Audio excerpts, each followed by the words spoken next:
सभी को नमस्कार, राधे राधे। आई थिंक आप समझ ही गए होंगे कि हम किसके रिगार्डिंग बात करने वाले हैं। मेरे प्यारे बच्चों, हमारे लिए CGL 2021 के बारे में हमें प्लान डिस्कस करना है कि अगर आज की मैं बात करूं, इट इज़ 26 दिसंबर। ये 26 दिसंबर है और ये दिसंबर तो अब ख़त्म ही मान के चलो। इसका मतलब अब जनवरी, फरवरी, मार्च 3 महीने प्लस आपका अप्रैल की डेट दे रखा है। तो अप्रैल मिड भी हो सकता है, फर्स्ट वीक भी हो सकता है, लास्ट वीक भी हो सकता है। तो अभी उसको ज़्यादा हम ध्यान में रखेंगे नहीं, खींच के 10 दिन एक्स्ट्रा ले सकते हो। तो मैं ये कहना चाहता हूँ कि हमारे पास अगर SSC CGL के बारे में अगर कुछ बात करने को है तो वो ये है कि हमारे पास 110 डेज है। बहुत ज़्यादा खींच के 120 दिन हो सकते हैं। तो स्पेशली मैं उन बच्चों के बारे में चर्चा करना चाहता हूँ, डिस्कस करना चाहता हूँ कि जिन बच्चों ने सिलेबस कंप्लीट कर लिया है या जो अंडर सिलेबस है, यानी जो अभी सिलेबस पढ़ रहे हैं, बीच में हैं। मैं दोनों के लिए प्लान लेके आया हूँ कि किसको क्या करना है। जिन्होंने सिलेबस कंप्लीट कर लिया है उनको बेसिकली क्या करना है अगले 110 दिनों में, और जो अंडर सिलेबस है उनको किस लेवल पे अपनी तैयारी को ले जाना है वो करना है।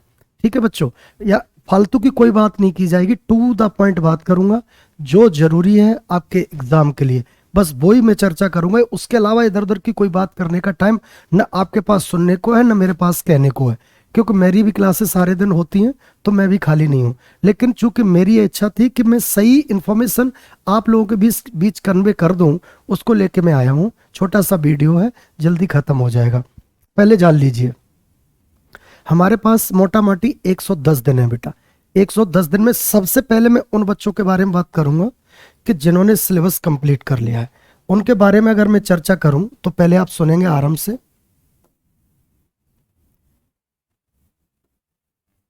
हाँ, जिन्होंने सिलेबस कंप्लीट कर लिया है, 1 मिनट का टाइम देना बेटा, just a minute please. Yes, जिन्होंने सिलेबस कंप्लीट कर लिया है बेसिकली उनको स्टार्टिंग फेज में करना क्या है, ये स्टार्टिंग फेज है।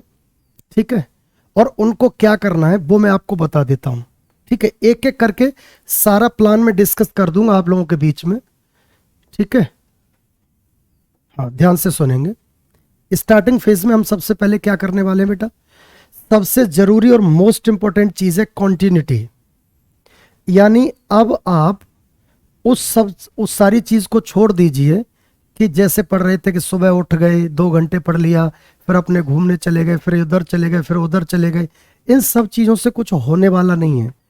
You must be targeted and you must be focused because your target is coming in your goal. Target बिल्कुल सामने है, अब आप इसको डिनाई नहीं कर सकते।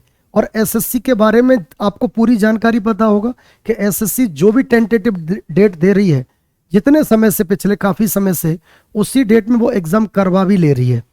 तो गलती नहीं करनी है बिल्कुल भी। ठीक है, तो आप ये मान के चलिए this exam will be held in April, और श्योर और होगा। भाई हम टीचर्स लोग भी आपको ये इन्फॉर्म दे रहे हैं, इसमें बदलाव नहीं होगा और अप्रैल में करा के मानेगी SSC।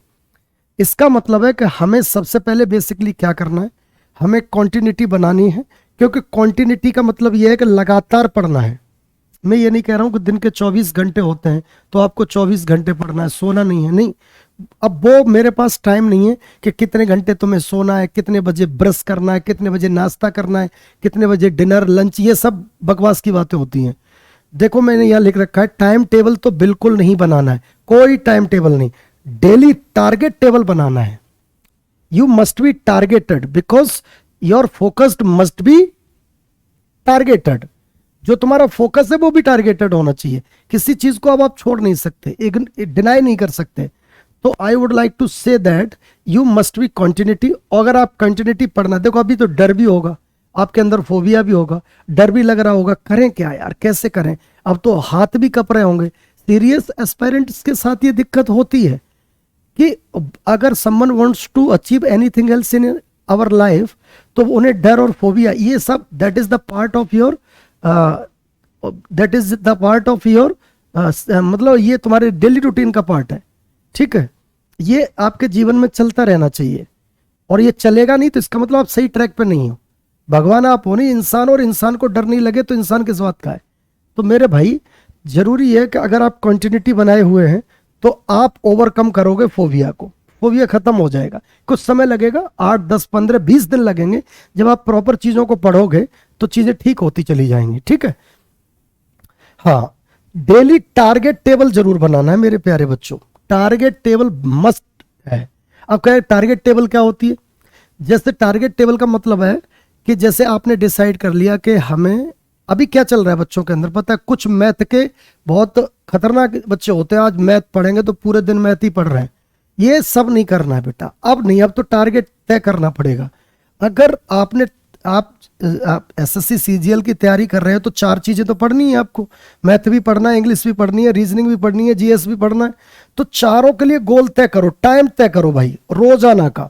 भाई 8 घंटे से कम में तो काम बनेगा नहीं, 8 घंटे पढ़ लो, दुनिया के और काम छोड़ दो, ठीक है। तो मान लीजिए आपने 2 घंटे मैथ लगा लिया, आपने 1.5 घंटे आपने सपोज करो रीजनिंग पढ़ ली, ये बहुत मोर देन सफिशियंट है ना। वैसे 1 घंटे रीजनिंग रोज रोज निकालते रहो, काम चल जाएगा, ठीक है। इंग्लिश के लिए भी 1.5 घंटे आप मान लो, डेली की बात कर रहा हूँ, इसमें बिल्कुल भी व्यवधान नहीं आना चाहिए। और आपका जीएस पढ़ते रहो, नोट्स वगैरह जो भी है।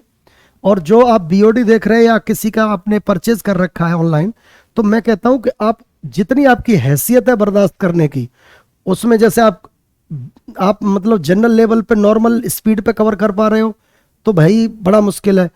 1.5x की पे कर लो, 2x की स्पीड पे कर लो, 2x की स्पीड पे कर लो तो बहुत जल्दी कवर हो जाएगा।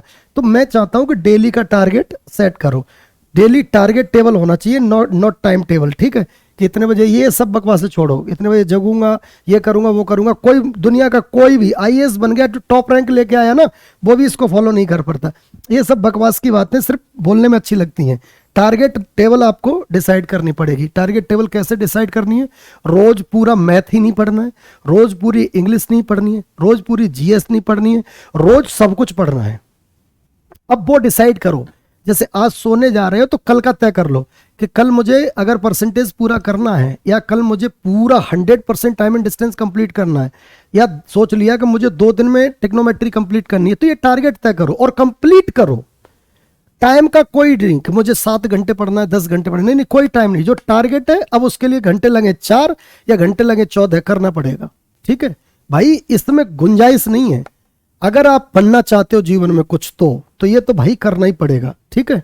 हाँ, एक और चीज, बेसिक, मॉडरेट और हाई, यही लेवल होते हैं ना बेटा, बेसिक, मॉडरेट एंड हाई। तो मैं बता दूं आपको कि भाई बेसिक से स्टार्ट करो, ठीक है, मॉडरेट की ओर बढ़ो। हाई लेवल से किसी को स्टार्ट नहीं करना है, किसी को भी हाई लेवल से क्वेश्चन स्टार्ट नहीं करना है। आजकल यूट्यूब पे डाल देते हैं टॉप 100 क्वेश्चन ऑफ फलाने ढिमका, एसएससी सीजीएल, या भला, ये सब नौटंकी है भाई, आपका मोरल खत्म हो जाएगा। ये भाई आपको बचा के तो ये लेके जाएंगे ना। आपको पता है ना कि 80% सिलेबस तो इसी से होता है कवर भाई, बेसिक और एडवांस, सॉरी बेसिक और मॉडरेट लेवल से होता है 80%, ठीक है। और 80% अगर स्कोर कर रहे हो तो यू सिलेक्टेड यार, सिलेक्टेड हो आप ना, आप लगा लो पूरा हिसाब, आप सिलेक्टेड हो। इसको हाई लेवल को टाइम दो, तब जब इनको कंप्लीट कवर कर लो, अंदर एक विश्वास आ जाए कि नहीं अब तो बस इनको तो निपटा ही देंगे, ठीक है। तो सबसे पहले बेसिक जितनी जल्दी हो सके, मॉडरेट पे जाओ। मॉडरेट एक तरह से आपका मीडिएटरी है, दोनों को जोड़ता है, इसको भी जोड़ता है और इसको भी जोड़ता है। तो मॉडरेट को बहुत अच्छे से कवर करो, बेसिक को जल्दी पढ़ लो, मॉडरेट को थोड़ा आराम से टाइम देते हुए पढ़ो, चीजों को फोकस समझते हुए चलो, ठीक है। हाई लेवल पे चले जाओ बाद में जब टाइम बचता है तब, ठीक है भाई। ये सारी बातें मैंने आपके साथ डिस्कस कर दी हैं। अब मैं बढ़ता हूं आगे। हाँ, मैंने बताया था सिलेबस कंप्लीट वाले स्टूडेंट के लिए है और अंडर सिलेबस वाले स्टूडेंट के लिए, दोनों के लिए स्ट्रेटजी है। अभी मैं सिलेबस कंप्लीट वाले बच्चों के बारे में चर्चा कर ही रहा हूं। अच्छा, अब मैं अपने मैथमेटिक्स के बारे में बता रहा हूं। देखो, रीजनिंग आपको कैसे करनी है वो आप बहुत बेहतर तरीके से जानते हो। आपको इंग्लिश कैसे करनी है, टाइम टेबल अगर मैं देखूं, टाइम अगर देखूं तो मुझे लगता है कि टाइम एग्जाम आपको सबको पता है, और कि आपके एग्जाम का नेचर क्या है। आपके एग्जाम का नेचर सबको पता है कि हर एक के 25 क्वेश्चन आने हैं और हर एक 2 नंबर का होता है, यानी हर एक के 25, यानी आपके मैथ के भी, मैथ के, इंग्लिश के, जीएस के और रीजनिंग के, हर एक के 25 आने, 50 नंबर के हैं, 2-2 अंक का एक एक प्रश्न है। बेटा मैं बताऊं कि इंग्लिश और जीएस ये दो ऐसे सब्जेक्ट हैं कि इसमें बहुत बेहतरीन टाइम बचा सकते हो भाई। इंग्लिश जीएस में मुझे नहीं लगता कि 20 मिनट से ज्यादा लगनी चाहिए, 20 मिनट से ज्यादा इंग्लिश में लगनी नहीं चाहिए। 1 घंटे का आपका पेपर होता है, टाइम 1 घंटे है, यानी 60 मिनट में ये 20 मिनट में ये कवर कर सकते हो। और 20 मिनट, 20 से 25 मिनट खींच के इसके लिए, 20 से 25 मिनट खींच के इसके लिए। और रीजनिंग के लिए भाई जो बचा आपका 15 मिनट उसमें कवर करना है, और ये कवर करना पड़ेगा, और यही स्ट्रेटजी है। अगर आप स्ट्रेटजी में अपने आप को नहीं ला पा रहे हो तो मतलब गलती कर रहे हो, मतलब गलती कर रहे हो, क्योंकि आप नहीं लाओगे तो कोई दूसरा लाएगा, जो दूसरा लाएगा वो सिलेक्शन ले जाएगा। तो सीधी बात यह है कि सिलेक्शन लेना है तो इस खौफचे में अपने आप को सेट करना पड़ेगा, जो साचा डाला जा रहा है ना इसमें सेट करना पड़ेगा, ठीक है। तो ये स्ट्रेटजी आपको अपने दिमाग में सेट करनी होगी कि इस टाइम के अनुसार चीजें बनानी है। अच्छा सुनो, अब मैं अपने खुद के सब्जेक्ट के बारे में बता दूं जितना मैं जानता हूं कि भाई साहब इसके बारे में तो मैं सारी चीजें बता सकता हूं। मैथ के बारे में कैलकुलेशन हमारी अच्छी होनी चाहिए। अब कैलकुलेशन कैसे अच्छी होगी? पहाड़े अच्छे से रटे हुए होने चाहिए, बेसिक स्क्वायर्स पता होना चाहिए कम से कम 40-50 तक, क्यूब 30 तक तो पता ही होना चाहिए, मौखिक, जिससे रीजनिंग के क्वेश्चन भी जल्दी बनते हैं, क्योंकि वो चीज इंटरलिंक होके आती है, जानते होगे आप जब सिलेबस कंप्लीट किया है। उसके अलावा देखो मैथ सिर्फ एक तरीके से सॉल्व नहीं होता, मैथ के क्वेश्चन सिर्फ एक तरीके से नहीं होते कि उठाओ और बना दो, नहीं नहीं भाई। एग्जाम में हम मैथमेटिक्स के टीचर का काम यही होता है उठाओ और बनाओ, लेकिन हम बच्चों को फिर ये बताते हैं कि उठाओ बनाओ तो ठीक है, लेकिन एग्जाम में कैसे हैंडल करना है, एग्जाम में कैसे टैकल करना है क्वेश्चन, तो इसके लिए ये सारी विधियां होती हैं। हम कैलकुलेशन भी करते हैं, अप्रोक्सीमेशन भी करते हैं। अप्रोक्सीमेशन समझते हो कि वो जो हमारे 4 ऑप्शन दिए उसके नजदीकी आंसर को चेक करते हैं कौन हो सकता है, that is approximation. Hit and trial भी लगाते हैं, जिसे ऑप्शन मेथड भी कहते हैं। हिट एंड ट्रायल यानी ऑप्शन उठा के देखते हैं कौन किसके साथ रिलेशन में है। एक बात तय है कि आपका क्वेश्चन दिया है तो उसका आंसर भी आपके 4 ऑप्शन में से एक है, तो अगर वो 4 ऑप्शन में से कोई एक अगर उसके साथ इंटरलिंक हो रहा है, अगर सपोज करो मेंसुरेशन का क्वेश्चन है, मेंसुरेशन का क्वेश्चन है, तो अगर उसमें पाई इन्वॉल्व है तो 11 से डिविजिबल होगा ऑप्शन, बोलो होगा कि नहीं? अगर 11 से भी डिविजिबल है तो 7 से, अब 11 से 2 ऑप्शन मिल गए डिविजिबल होने वाले के, 2 में और 2 ऑप्शन में भाग जा रहा है, तो 7 से भी डिवाइड करके देखो, तो that is what, that is option method. Hit and trial भी लगा सकते हैं, ठीक है। यानी कोई जरूरी नहीं है कि हर चीज एलएचएस होकर ही आरएचएस होगी, ना ना बेटा, आरएचएस से भी तो एलएचएस हो सकता है। तो चाहे इधर से यूं करो चाहे इधर से यूं करो, आपको आंसर टिक करना है, बस सीधी बात यह है। मेथड भी है और स्किप अप्रोच भी होना चाहिए। स्किप अप्रोच का मतलब है कि भाई सबसे पहले तो ये टारगेट बिल्कुल नहीं करना चाहिए कि आज मैं 25 में 25 करके आऊंगा, या एसबीएस यादव सर ने पढ़ाया है और 25 में 25 करके नहीं आया तो भाई साहब बेइज्जती है। बेटा इसमें इज्जत बेइज्जती नहीं, सिलेक्शन नहीं हुआ तो बेइज्जती है। 25 में से 20 करके आया ना और वो सिलेक्शन लेके इंस्पेक्टर हो गया तो वो ठीक है, इससे बढ़िया है 25 में 25 नहीं। कोई क्वेश्चन बहुत टाइम टेकिंग है जो आपके अगले 3-4 क्वेश्चन को बर्बाद कर सकता है, आपके पूरे पेपर को बर्बाद कर सकता है, तो उसे अपने ईगो पे मत लीजिए। जरूरत पड़े तो उसको स्किप करो, बाद में टाइम मिले तो देख लेंगे, ठीक है भाई।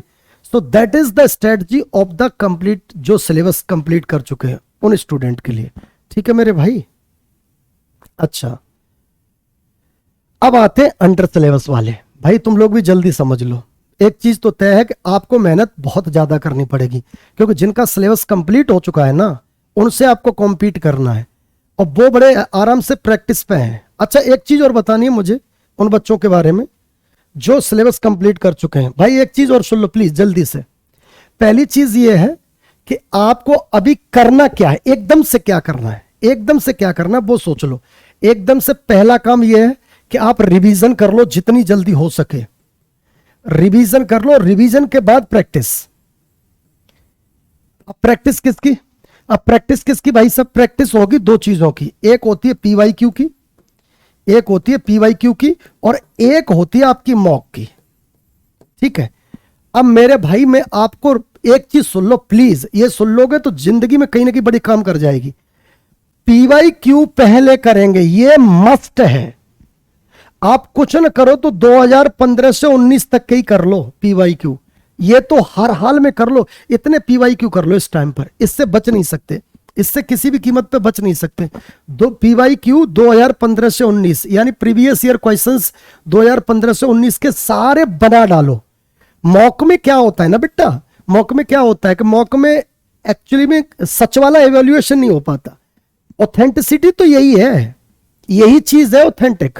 ये इतनी ऑथेंटिक नहीं है, क्योंकि आपने देखा है कभी कभी मॉक में हमारे बहुत अच्छे स्कोर आता है, कभी कभी मॉक में बहुत ही शानदार स्कोर आता है, और कभी कभी बहुत बकवास आता है। तो वो पेपर सेट करने के ऊपर होता है कि कभी क्वेश्चन इजी पड़ गया उसमें तो ज्यादा बना दिए, हवा में घूम रहे हैं कि भाई साहब हमारे मुकाबले कोई नहीं हो, कभी हमने तो ज्यादा ही डाल दी है तो भाई साहब फिर वो क्वेश्चन बन नहीं रहे तो मोरल डाउन हो रहा है। तो मेरा कहना यह है कि पीक्यू करने के बाद ही मॉक पर आए। मैं कहता हूं कि इनके, अब ये कह रहे 2015 से 19 क्या, 2015 से एसएससी के जितने भी पेपर है, चाहे वो सीजीएल का हो, चाहे वो सीपीओ का हो, चाहे वो एमटीएस का ही क्यों ना हो, सीपीओ का हो चाहे एमटीएस का हो, चाहे किसी का भी पेपर हो, भाई साहब ये आपको कंप्लीट करने दबा के, हर हाल में कंप्लीट करने, बहुत जरूरी है। जितने पीवाईक्यू बना लोगे मैं बता रहा हूं उतने ही एग्जाम की अप्रोच के नजदीक हो। उसके बाद टाइम बचे तो मॉक पे जाओ, शुरू से मॉक लगाना स्टार्ट मत करो। जिन बच्चों ने सिलेबस कंप्लीट कर लिया मैं उनकी बात कर रहा हूं, ठीक है भाई। अब जरा मैं आता हूं उन बच्चों के, अब मैं उन बच्चों के बारे में बात करना चाहता हूं जो अंडर सिलेबस हैं। जो अंडर सिलेबस है भैया उनको क्या करना है जरा जान लो आप लोग अच्छे से। सबसे पहली चीज आपको सिलेबस कंप्लीट करना है, जितनी जल्दी हो सके सिलेबस कंप्लीट करो। इसके लिए दो तरीके, टारगेटेड बैच और बीओडी बैच। अगर ऑनलाइन पढ़ रहे हो तो बीओडी बैच भी ले सकते हो, लेकिन पंगा इसी बात का होता है कि बीओडी बैच भी हमारे टारगेट के अनुसार होना चाहिए, ठीक है। तो बीओडी बैच है तो बीओडी में एक बेनिफिट ये रहेगा कि आप उसे 2 की स्पीड पर कर लेंगे, लेकिन कर तब लेंगे जब चीजों को समझ रहे हैं। अगर चीज नहीं समझ रहे हैं तो कर नहीं पाएंगे। तो टारगेट बैच ले सकते हो, चाहे ऑनलाइन चाहे ऑफलाइन, ठीक है। उसमें पढ़ना ज्यादा पड़ेगा, ये ध्यान रखना। अच्छा, जीके के लिए मैं बता रहा हूं ओनली नोट्स, क्लास व्लास के चक्कर में पढ़ना नहीं है, बर्बाद हो जाओगे। जीके बहुत ही वास्ट सिलेबस होता है और मैं कह रहा हूं फंस जाओगे आप, बहुत गड़बड़ हो जाएगा, एक विशियस साइकिल बन जाएगी आपकी। देखो भाई टाइम टेबल बता देता हूं, इसके लिए 70 डेज सिलेबस कंप्लीट करना है। 70 दिनों में सिलेबस हो सके तो कर दो ना, 60 दिन में कर दो, ठीक है। 25 से 30 डेज आपकी प्रैक्टिस, वो भी दवा के एकदम धुआंधार प्रैक्टिस, और वही जो सिलेबस कंप्लीट हो गया तो आप सिलेबस कंप्लीट वाले स्टूडेंट हो गए। तो जितनी चीजें उनको बताइए वो जो 3 महीने में करेंगे, 4 महीने में, वो तुमको 1 महीने में निपटानी है किसी भी कीमत पे।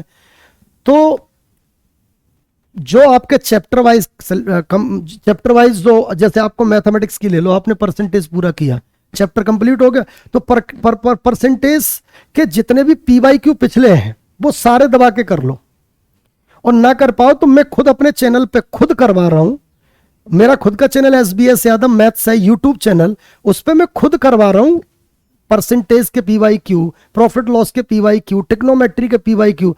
तो उनको मेरे वीडियो के साथ देख सकते हो, ठीक है। मैं उसको कंप्लीट करवा रहा हूं, फटाफट उसको सब्सक्राइब कर लो और भाई साहब उस पे आ जाओ, ठीक है। रोजाना मैं उसको कंप्लीट करवा रहा हूं। अच्छा सुनो, हाँ, तो पीवाईक्यू कंप्लीट करोगे, जैसे ही सिलेबस कंप्लीट होगा पीवाईक्यू करो, और साथ ही साथ क्या काम करोगे, परसेंटेज पूरा हुआ, परसेंटेज के पीवाईक्यू लगा डालो, प्रॉफिट लॉस पूरा हुआ तो प्रॉफिट लॉस के पीवाईक्यू लगा डालो, यानी सब चीज साथ ही साथ साइमल्टेनियसली निपटाओ, ठीक है बेटा। तो ये तो हो गया आपके बारे में। अच्छा, हाँ ये बता ही चुके हैं हम। और भैया सबसे इंपॉर्टेंट बात है, जो बच्चे अभी सिलेबस नहीं कंप्लीट कर पाए हैं, कंफर्ट जोन से बाहर निकल आओ, कंफर्ट जोन से बाहर निकल आओ जितनी जल्दी हो सके। सुबह सुबह जो सर्दी के मौसम में रजाई में सोने का जो मन करता है ना, उससे बाहर निकलो। जितनी बाहर निकल आओगे उतनी जल्दी आप अपनी परीक्षा को पास कर लोगे। तो बाहर निकलो, जो बनना चाहते हो उस जैसा होना भी तो पड़ेगा। There is no substitute of the hard work, और मैं कहता हूं इस हार्ड वर्क की जगह पर स्मार्ट वर्क लगाओ। There is no substitute of the smart work, smart work करो। ऐसा नहीं कि आज हम हिस्ट्री पकड़ के पढ़ रहे हैं और हिस्ट्री पढ़ते ही जा रहे हैं, हार्ड वर्क तो कर रहे हैं लेकिन एग्जाम में आना नहीं है। वो 2 नंबर का क्वेश्चन आएगा और उसके लिए आप अपना पूरा रायता फैलाए बैठे हो, ठीक है। तो मेरा कहना ये है मेरे प्यारे बच्चों, बिल्कुल बरगलाना नहीं है आपको, बिल्कुल इधर उधर की चीजों में नहीं फंसाना है आपको। बस टारगेट सेट करो। और जिन बच्चों ने अभी सिलेबस स्टार्ट भी नहीं किया ना भैया, आप लोग सच बताएं, सच्चाई से बहुत दूर है। झूठ बोलने से कुछ नहीं मिलेगा। बात यह है कि इम्पॉसिबल कोई चीज इस दुनिया में है नहीं, नथिंग इज इम्पॉसिबल, कोई चीज इस दुनिया में इम्पॉसिबल नहीं है। लेकिन दिक्कत यही है कि उस लेवल की मेहनत तुम नहीं कर पाओगे। अगर उस लेवल की मेहनत करो तो हम तो ये कह रहे हैं गारंटी से सिलेक्शन आपका भी हो जाएगा। लेकिन उसके लिए कम से कम 12-14 घंटे रोज रगड़ने की ताकत आप में होनी चाहिए अगर सिलेक्शन लेना है तो। क्योंकि भाई चीजें फिक्स हो गई हैं, चिड़िया की आंख सामने है, अर्जुन के हाथ में तीर है। अब वो कैसे चलाना है, कहाँ मारना है, पेड़ में मारना है, पिंडी में मारना है, गर्दन में मारना है, आंख में मारना है, वो तुम्हें तय करना है। वो आपका हार्ड वर्क, स्मार्ट वर्क तय करेगा। तो मेरे भाई मैथ के लिए मैं आपको बता दूं कि मैं टारगेटेड बैच स्टार्ट करने जा रहा हूं। मैं टारगेटेड बैच स्टार्ट करने जा रहा हूं जिसमें संडे भी ऑफ नहीं है, जिसमें संडे भी ऑफ नहीं है।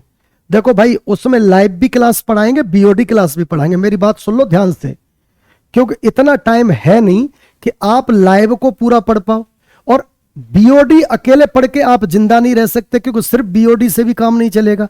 तो लाइव और बीओडी दोनों, कुछ लाइव पढ़ा रहे हैं, कुछ बीओडी पढ़ा रहे हैं, कुछ लाइव पढ़ा रहे हैं, कुछ बीओडी पढ़ा रहे हैं, साथ ही साथ डाउट सेशन लेते चल रहे हैं। तो चीजें एकदम साइमल्टेनियसली सब निपटती चलेंगी। तो ये मान के चलो एक टारगेटेड बैच हम फ्यूचर टाइम्स पे स्टार्ट करने जा रहे हैं। उसमें क्या है उस टारगेटेड बैच में कि बेटा मैथमेटिक्स यानी आपको 5-6 घंटे डिवोट करने पड़ेंगे सिलेबस के लिए, जिसमें मैथ, इंग्लिश, रीजनिंग, जीएस, ये सारी चीजें मिलेंगी। मैथ इंग्लिश की डेली क्लास होगी 1.5 घंटे की।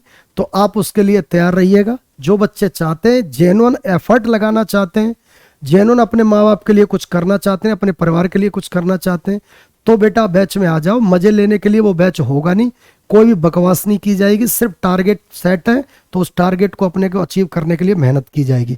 और इधर उधर अभी झांकने का कोई मतलब नहीं है कि मैं भाई साहब, पता है 200-400 रुपए अगर आपको कोई चैनल वाला आपको तुम दे दोगे उसको, और अगर वो टारगेट आपका तय करा के सिलेबस कंप्लीट भी करा देगा, तो सोच लीजिए आपका जीवन बन गया। तो वो क्या थे 400-500 रुपए, 1000 रुपए, बताइए। 1000-500 रुपए बचाने के चक्कर में कभी तुम इस चैनल पे जा रहे हो, कभी उस चैनल पे जा रहे हो, कभी इस चैनल पे जा रहे हो, कभी उस चैनल पे जा रहे हो। भाई क्यों नहीं एकदम कंपोज होते, कूल होते, क्यों नहीं होते?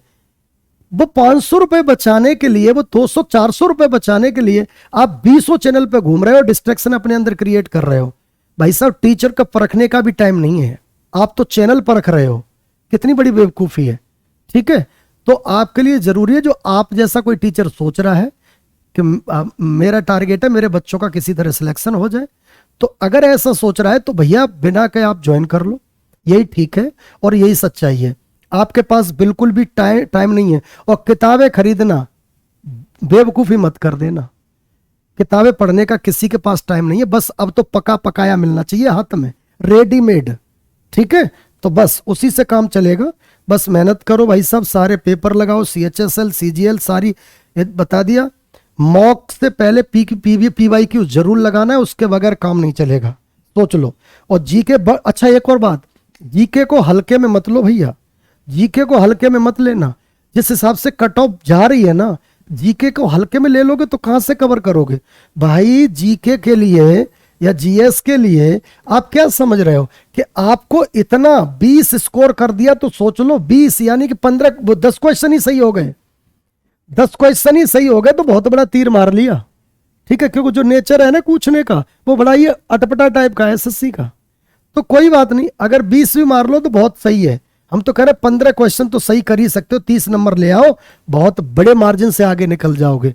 इसको इग्नोर मत कर देना, इतना हल्का जीके नहीं पूछता SSC CGL में। ठीक है भाई, तो बस सारी बातें आपके बीच डिस्कस हो गई हैं। बेसिक से स्टार्ट करके मॉडरेट होते हुए एडवांस लेवल पे जाएंगे। ठीक है, हाई लेवल पे जाएंगे। इतनी स्ट्रेटजी है। बाकी टारगेटेड बैच जो हम स्टार्ट कर रहे हैं उसके बारे में एक वीडियो और बनाएंगे, उसमें डेट, टाइम और सारी चीजें आपके साथ शेयर कर देंगे। ठीक है बेटा, तो सभी बच्चों को नमस्कार, राधे राधे बेटा।